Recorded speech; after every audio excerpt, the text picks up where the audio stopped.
Wanafunzi wamekuwa wakihangaika kwenye mikopo.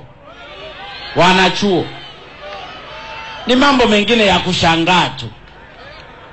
Mwanachuo ameenda chuoni,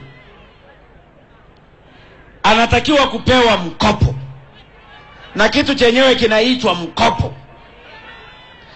Hata anahangaishwa mpaka akagome, akafanye fujo, ndio mtu mwingine hiji mkurugenzi wa mikopo au nini ndiye anakumbuka kwamba hawa watu wanatakiwa kupewa mkopo. Neno lenyewe ni mkopo, halafu namzungusha yani jamani, mimi nimesomea Tanzania, ninayafahamu maisha.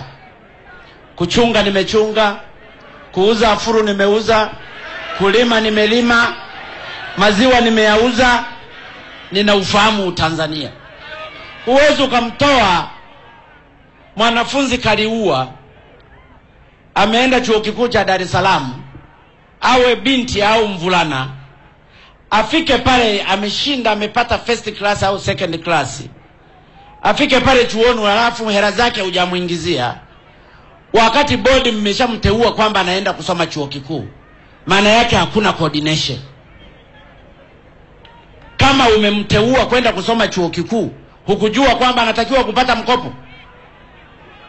Hawa wakubwa hawa kwa nini hawa coordinate kwamba tumemteua huyu na huyu anatakiwa kupata mkopo? Serikali ya Magufuli, ukimchelewesha mkopo mwanafunzi, ujue kazi huna. Na mimi nayasema haya kwa dhati, kwa sababu Tanzania tumekuwa na mazoea. Mtu akiharibu hapa anapelekwa pale, akiharibu pale